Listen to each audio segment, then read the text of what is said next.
Chapter 5. Lights, Camera, Bizarre. Back then, all cars were black. But some were more black than others. The car Max Kleiner sent to collect me that afternoon was so black that light seemed to slide off it. The driver wore a dark uniform that looked pale in comparison. He introduced himself as Hank. I could believe that. He looked like a Hank. He was about 6'6" in height and as wide as he was tall. Not bad wide, just wide. I suspected his uniform had been put together from at least 2 other normal-sized suits. He had strikingly blonde hair that contrasted with dark eyes and a nose that in the past had seen both better days and, I would bet good money, the wrong end of a large fist. I would have asked him about that, but he wasn't a great conversationalist. What he did say sounded like it had been filtered through gravel. The result of which was that the journey to Starlight Studios was conducted in near silence. With the dark tinted windows and an opaque partition obscuring the driver, I felt like I was being wheeled along in an isolation tank, completely cut off from the real world. But New York's a bit like that anyway. The ride was so smooth that I didn't realize we'd stopped until Hank opened the door to let me out. I was glad of my dark glasses as the sun was angling in over the long, low sheds that were the film studios. Hank had parked the car outside one of them, and Max Kleiner was standing nearby talking to a lean man with a clipboard. He had a cigar clamped in his mouth, though it didn't seem to be lit. He removed it to gesture and prod the air like it was a prop. When he saw me, Kleiner opened his arms and waddled forwards. I avoided an embrace and shook his hand instead. It was cold and clammy and damp, like shaking a fish that's been dead for a couple of days. If you know what that feels like. Melody, melody, melody, Kleiner enthused. He stepped back to look me up and down. I'm used to being looked up and down, but it was still a bit disconcerting. Like meeting your own undertaker for the first time. Max,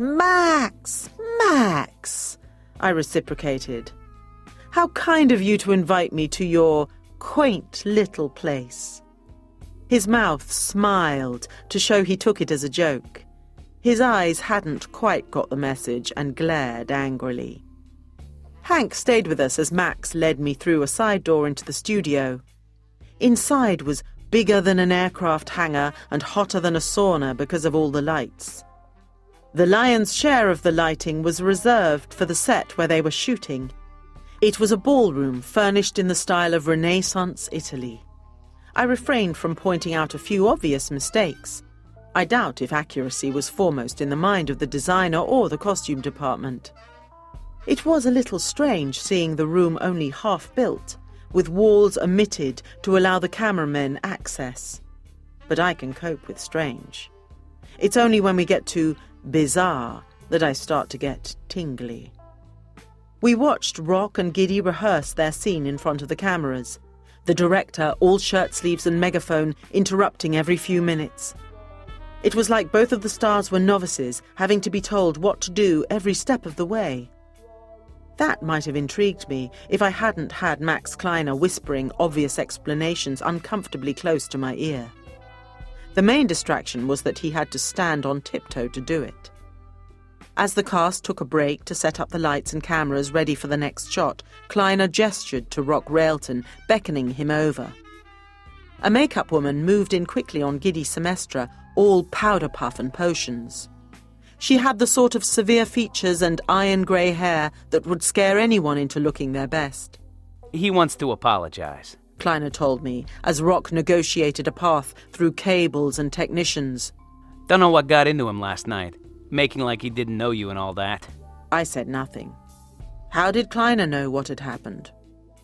Railton must have told him. But why? That didn't fit with my working hypothesis. Time for a new theory, perhaps. He's very highly strung. Kleiner added in a low voice as Rock joined us. Problems with his meds. Rock greeted me like a long-lost friend, pulling me into a bear hug that more than made up for the previous evening. If he'd been a really good actor, I might have been convinced. But while there was no doubt he could act, he was competent. Little more. So when he apologized for forgetting we'd met before the party, and that he'd actually been to my offices, I smiled my forgiveness. It's been such a hectic schedule. So much going on. I didn't know what I was thinking. Didn't know if I was coming or going. That can be such a problem, I agreed. Just so long as you remember me now. How could I forget you, Miss Malone? Well, quite. Railton and Kleiner were smiling so hard it seemed a shame to puncture the moment. But if anyone is completely without shame, then I am not ashamed to say, it's me. And my coffee, I said. Your coffee? Best coffee you'd ever tasted, you told me. I'm sure you remember that. You asked whether I grind my own beans. His eyes widened slightly and his mustache twitched. It was the best coffee I've ever tasted. Unique. You're too kind, I told him. Which he was. Far too kind. Because now I knew he was lying. Okay, so maybe it was a failing on my part, but I didn't even offer him coffee. Even so, we were still in the territory marked as strange or possibly weird, but bizarre was just around the corner. It arrived in the form of Giddy Semestra. She walked up to Rock and Kleiner, working her hips so hard she swayed through about twice the distance she needed to travel. She put her hand on Rock's shoulder, leaning slightly towards me. Somehow she seemed rather less confident and more dizzy than she had the night before. Still, at least I could be sure she would remember me. So, Rocky, who's your glamorous lady friend? It was like she'd never met me before. And not just because she used the term lady. I needed some time to think about this, and maybe come up with another theory that could later prove to be completely wrong. So I accepted Kleiner's offer of a tour of the rest of the studio complex. My brain was working so hard that I barely took in the details. Kleiner's voice was an ungent drone. One vast studio looked much like another, even with sets being built or dismantled. I confess I paid more attention when we got to the costume department. I passed a pleasant few minutes examining Giddy Semestra's cast-offs, which hung in a wardrobe running the length of the back wall. I guess you're about the same height. Kleiner said, wiping his forehead with a sweat-stained handkerchief. I guess we are. It wasn't something I'd considered. And about the same size, too. What do you weigh? He made a guess that was slightly on the generous side. Whether that was generous to me or to the weight, I'll leave to your imagination. But I told Kleiner, I never discuss my weight before the third cocktail. Maybe I can do something about that. Maybe not, I thought. I was beginning to get concerned at the lack of clues in this case. Possibly a lack of client, too, as Rock Railton evidently had no real recollection of hiring me, or presumably agreeing my fee. Perhaps my impatience was showing, because Kleiner assured me there was just one more stop on the tour, just one more thing he wanted me to see. It'll blow you away. Well, we live in hope. Hank was waiting outside the costume store. For some reason he ditched the dark, but not that dark, suit in favour of light tan trousers and a blazer.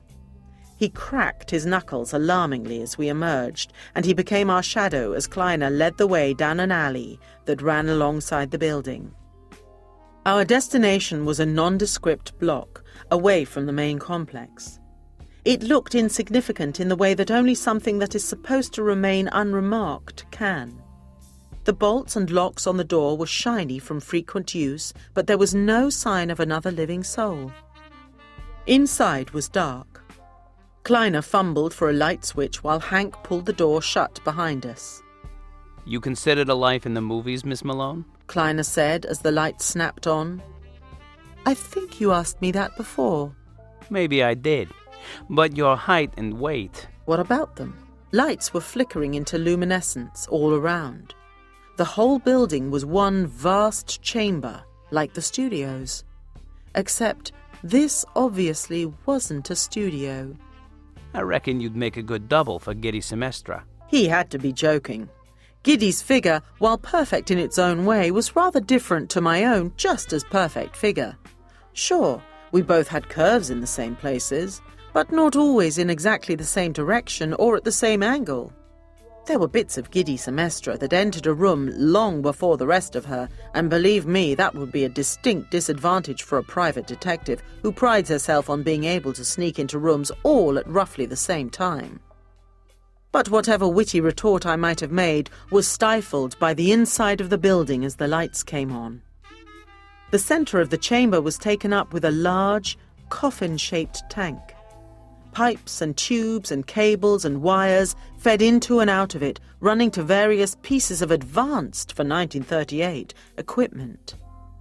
More wires and cables emerged from the equipment and disappeared behind a heavy curtain close to one of the walls. Stretching out beyond the tank were several rows of what looked like glass bell jars, except they were enormous, maybe 10 feet high. I'd never seen anything like it, and things I've never seen anything like worry me, because I have seen so many things. What surprises life has left for me tend for some reason to be unpleasant ones. Instead of wasting my wit, therefore, I decided it was time to be on my way. Hank was standing with Kleiner off to one side, so my route back to the door was clear. Never one to miss an opportunity or inspect the teeth of a horse someone's donated, I made my way rapidly to the door and flung it open, only to find Hank standing on the other side. He cracked his knuckles and smiled. One of these actions made a noise like a gunshot. I had a horrible feeling it was the smile. The obvious conclusion that any half-decent detective might come to at this stage, confronted with a Hank in the doorway and aware of another identical Hank standing behind her, is that they were twins. One in a dark suit, the other in slacks and a blazer. I discarded this conclusion at once. Partly, this was because when I turned back to face Kleiner and Slacks Hank, I saw that a third Hank was approaching across the chamber. Mostly, it was because as more lights flickered into life on the far side of the coffin-shaped tank, I could see what was inside the bell jars.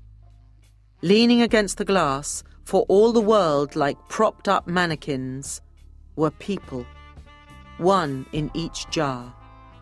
A whole line of identical rock railtons stood facing a whole line of identical Giddy Semestras.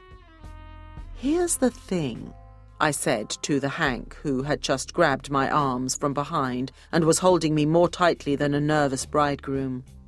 "I may be wrong about this, but I'm willing to go out on a limb at least until you tear my limbs out. But I am guessing that you do not come from a family of identical triplets."